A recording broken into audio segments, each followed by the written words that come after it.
দূর দিগন্ত থেকে ছুটে আসা সেই ট্রেনটি আলামিন সাহেবকে রহনপুর রেল স্টেশনে একলা নামিয়ে আবার দূর দিগন্তে হু হু করতে করতে যেন হারিয়ে গেল। ঘড়িতে সময় প্রায় রাত 12টা। একটি নীরব নিস্তব্ধ রেল স্টেশন। রেল স্টেশনটির নাম রহনপুর। এই রহনপুর রেল স্টেশনটি দিনের বেলায় অনেক কোলাহল থাকলেও রাত হওয়ার সাথে সাথে তা একেবারেই জনমানবহীন শূন্য হয়ে পড়ে। সেই রেল স্টেশনেই আজকে আলামিন সাহেব একা। ট্রেনটি তাকে একলা নামিয়ে দূর দিগন্তে মিলিয়ে গেল। আলামিন সাহেব রেল স্টেশনে দাঁড়িয়ে এদিক ওদিক তাকালেন। কোথাও কোনো মানুষ নেই। রেল স্টেশনের এক ধারে কটা বাতি মৃদু মৃদু আলোয় হালকা আবছা আলোকিত হয়ে রয়েছে রেল স্টেশনটি। আলামিন সাহেব রেল স্টেশনের এক কোণে গিয়ে দাঁড়িয়ে রয়েছেন এবং একলা একলা ফিসফিস করে বলছেন, কই এলাম রে বাবা, অফিসের কাজে। এখানে তো আমাকে প্রায় বিপদেই ফেলে দিবে মনে হচ্ছে। এত রাত্রে আমি আমার নিজ গন্তব্যে কিভাবে পৌঁছবো? চারিদিকে অন্ধকার, একটা গাড়ি ঘোড়াও তো কোথাও দেখছি না। কিভাবে যাব আমি? এত বড় রেল স্টেশন, একটা মানুষও দেখি নেই। আলামিন সাহেব শহর থেকে এসেছেন তার একটি কাজে। স্টেশন থেকে বেশ কিছুটা পথ দূরে তাকে পাড়ি দিতে হবে, কারণ তাদের অফিসের মেন শাখাটি বাঙ্গাবাড়ি নামক এক জায়গায়। রহনপুর থেকে বাঙ্গাবাড়ির দূরত্ব প্রায় 2 ঘন্টার রাস্তা, অথচ রাস্তায় কোনো গাড়ি ঘোড়া আছে দেখতে পাচ্ছে না। তাই এক পা দুপা করে পা বাড়ালো সেই গ্রামের দিকে। গ্রামের পথ অন্ধকার।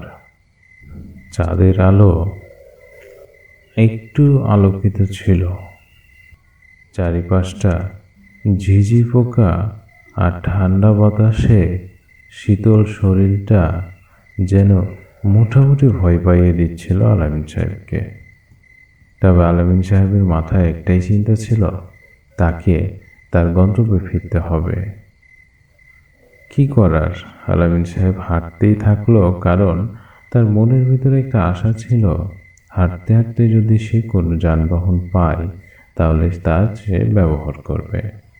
কিন্তু সে হেঁটেই যাচ্ছে, কোনো যানবাহনের দেখা পাচ্ছে না। বিরক্ত হয়ে বলা শুরু করলো, ওহ, এর আগেও আমি একবার এখানে এসেছিলাম, আসলে কোনো যানবাহন নেই। রাত্রিবেলা আসলেই এক সমস্যা, আর ট্রেনে করে আসলে কোনো যানবাহন তো পাওয়াই যায় না। কি যে করি এখন? আমাকে হেঁটে হেঁটেই মনে হয় এতটা পথ পাড়ি দিতে হবে। যা হোক, হাঁটতে থাকি।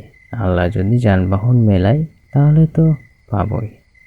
গ্রামের পথ ধরে আলামিন সাহেব একা একা হাঁটতে হাঁটতে হঠাৎ অনুভব করলেন বাতাসটা যেন গভীর হচ্ছে এবং বাতাসের ধরন বদলে বাতাস অন্য দিকে বইছে। আকাশে চাঁদের ফালিটুকু কালো মেঘে যেন ঢেকে যাচ্ছে। বাতাস ঠান্ডা এবং আকাশ কালো মেঘে ঢেকে যাওয়াতে আলামিন সাহেব মনে মনে ভেবেই নিলেন, এবার মনে হয় বৃষ্টি আসতে পারে। আকাশের দিকে মুখ তুলে বললেন, এমনিতেই পাচ্ছি না আল্লাহ যানবাহন, তার উপরে যদি এখন বৃষ্টি আসে তাহলে তো বিপদ। তার কিছুক্ষণ পরেই আকাশ বাতাস মাঠ কাঁপিয়ে অনেক জোরে একটি বাজ পড়ল। আলামিন সাহেব তো ভয় পেয়ে গেছে। সে দেখলো দূরে একটি তাল গাছ যেন ভেঙে পড়েছে। যাক বাবা, তাহলে পাশটা ওই তাল গাছের ওপরই পড়েছে, আমার মাথাটা বাঁচলো। সাথে সাথেই বৃষ্টি শুরু হয়ে গেল। আলামিন সাহেব দেখতে পেলেন রাস্তার পাশে একটি ফুচকা বা ঝালমুড়ি বা ফাস্টফুডের দোকান বলে তার মনে হচ্ছে। সে একটু অবাক হয়ে বলল, বুঝলাম না, এত রাত্রিবেলা এই গ্রামে দোকান খুলে বসে রয়েছে, এটা আবার কে?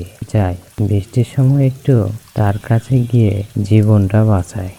আলামিন সাহেব এদিক ওদিক না তাকিয়ে সেই ফুচকার দোকানে এসে দোকানিকে প্রথমে সালাম দিয়ে বলতে শুরু করল, আসসালামু আলাইকুম ভাই, আমি শহর থেকে এসেছি। হঠাৎ আকাশের অবস্থা খারাপ হওয়াতে আমি আপনাকে দেখে আপনার কাছে আশ্রয় নিতে আসলাম। খুব ভালো করেছেন ভাই, আমার দোকানে তো তেমন কেউ নাই এখন। আপনি এসেছেন, ভালো করেছেন। আসেন আমার দোকানে এসে খাড়া হন, কিছু খান। আর এত রাত্রে আপনি কোনঠে যাবেন? আমি তো শহর থেকে এসেছি, আমি বাঙ্গাবাড়ি যাব। কি করেছেন যে বাঙ্গাবাড়ি যাবেন? বাঙ্গাবাড়ি তো মেলাই দূর, এখান থেকে তো আরো 2 ঘন্টা রাস্তা। এত রাতে তো কোনো গাড়ি ঘোড়া তুমি পাবে না। তাহলে তুমি এক কাজ করো, তুমি এত রাতে ওদিকে না যায়, সামনে আমার বাড়ি আছে, আর বাড়িতে তুমি রাতখান থাকে, তারপরে কাল সকালে যাওগা। লোকটির প্রস্তাবে মুখটি জল জল করে উঠল আলামিন সাহেবের। আলামিন সাহেব চিন্তা করলেন, তাহলে এমনটা করলেই বেশ ভালো হয়। যাক, গ্রামের মানুষও তো কত সহজ সরল, শহরের মানুষের ভিতরে এত সহজ সরলতা নেই বলেই চলে। তিনি কোনো কিছু চিন্তা না করে তার কথায় সম্মতি জানালেন। বৃষ্টিতে মনে হয় বেশি জোরে ঝাঁপিয়ে এসছে, চলেন এখানে না দাঁড়িয়ে থেকে হালকা বাড়িতে চলেন। এখানে রাতটা কাটতে কালকে সকালবেলা তখনকার বাড়িতে চলে যান, ঠিক আছে? আচ্ছা, তোমার নাম কি? আমার নাম সাগর, আমি ফুচকা টুচকা বিক্রি করি। রাত্রে দেখা হলো, তাই কইল। মনে কিছু করেন না, চলেন হালকা বাড়িতে যাই। ফুচকার দোকান রেখে আলামিন সাহেব এবং সেই সাগর দুজনেই তাদের বাড়ির দিকে রওনা হলো। যেতে যেতে তারা বলছে, আচ্ছা, তোমার বাড়ি এখান থেকে কত দূর? বেশি দূর লয় ভাই, কিন্তু সামনেই, রাস্তার ওই পাশেই। আর বাড়িতে আমি আর হার বাপ ছাড়া আর কেউ থাকে না। আপনি গিয়ে থাকবেন, সকালবেলা যাবেন, সমস্যা হবে না। তাহলে ঠিক আছে, চলো যাই। অল্প কিছুক্ষণের মধ্যে তারা তাদের বাড়িতে পৌঁছে গেল। বাড়িতে গিয়ে বাড়ির দরজায় দাঁড়িয়ে সাগর আলামিনকে বলল, ভাই ঠিক আছে, আপনি তাহলে ভিতরে গিয়ে ঢুকুন, গিয়ে কাকু বলে ডাক দেন। আব্বা বেরিয়ে আসলে আপনারা ঘুমিয়ে পড়েন। কি বলছো? তোমার বাড়িতে আমি ঢুকবো? তুমি আগে ঢুকো। না, আমি তো দোকান ফেলে এসেছি, আমাকে দোকানে যেতে হবে আগে। অনেক রাত হয়ে গেছে, দোকানে গিয়ে থাকি এবং দোকানটা গুছিয়ে তাড়াতাড়ি আসি। আপনি বরঞ্চ যান, সমস্যা হবে না। আমার আব্বা অনেক ভালো মনের মানুষ। কিন্তু আমি একলা চিনি না, কিভাবে কি করব, ডাকবো? তার চেয়ে চলুন, আপনি আপনি ভিতরে চলুন, পরে না হয়। সমস্যা হবে না, আমি তো কহছি আর আব্বা খুব ভালো মানুষ। তুমি ভিতরে যাও, ভিতরে যাইয়া আব্বাকে ডাকো, ডাইকে তুমি কথাবার্তা কহে আমার কথা বলো। সাগর আগে থিয়ে গেছে, তারপরে আপনারা ঘরের ভিতরে ঘুমান, আমি দোকানটা লাগিয়ে চলে আসছি। আলামিন সাহেব বিরক্ত হয়ে কোনো কিছু বুঝতে না পেরে নিজেই বাড়ির ভিতরে ঢুকে ডাকা শুরু করলো।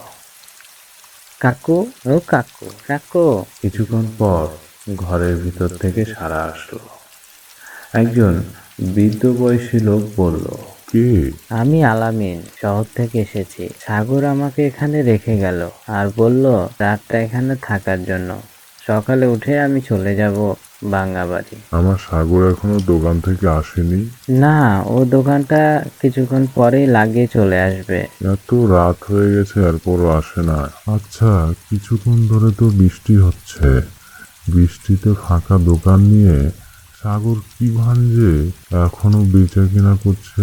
বৃষ্টিতে তো তার সবকিছু ভিজে যাওয়ার কথা। তাহলে কি ছেলেটা কি করছে? ছেলেটার দোকান এখনো লাগিয়ে আসলো না।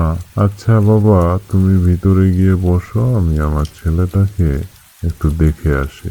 আলামিন সাহেব মনে মনে চিন্তা করলেন, সেই বৃদ্ধ মানুষটা ছেলেটার দোকানে এই বৃষ্টির সময় একলা একলা যাচ্ছে, তাহলে আমিও যাই। কাকা, আপনি একলা যাবেন? তার চেয়ে বরং আমি আপনি দুজনেই চলি। অনেক রাত হয়েছে, সাথে বৃষ্টিও পড়ছে। এমন সময় আপনি একলা না গিয়ে আমরা দুজনেই যাই, এরপরে দোকান লাগিয়ে আমরা ফেরত আসবো তিনজনেই। আলামিনের কথায় তার বাবা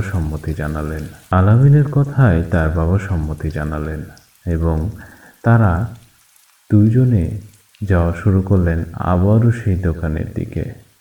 তখনও বৃষ্টিটা হালকা হালকা পড়তেছে। কিছু দূর যাওয়ার পরে দোকানটা দেখা যাচ্ছে। দোকানের সামনে দাঁড়িয়ে আলামিন সাহেব যেন আকাশ থেকে মাটিতে পড়লেন। এই দোকানের সামনে সেই সেই সাগর লম্বা হয়ে শুয়ে রয়েছে। সাগরের বাবা কাঁদতে কাঁদতে তার ছেলেকে ডাকতে শুরু করলো। সাগর, সাগর, তোর কি হয়েছে বাবা? তুই এরকম করে শুয়ে আছিস কেন?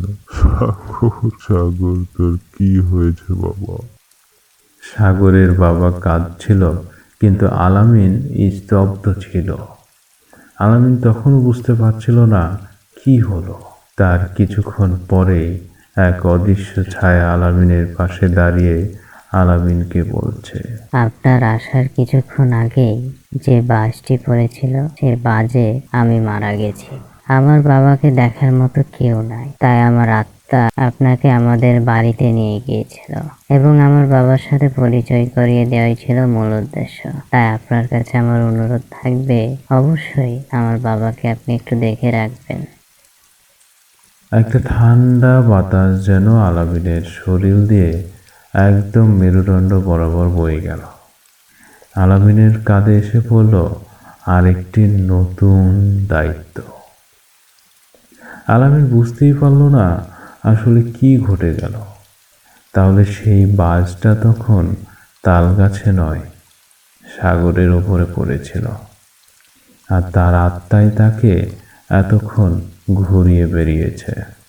যা হোক, তার বাবা পাশে দাঁড়িয়ে ছেলের দিকে তাকিয়ে পাথর হয়ে রয়েছে দেখে আলামিন সাহেব বলল, কাকা, মন খারাপ করেন না, চলুন আমরা বাকি কাজটুকু সম্পন্ন করি।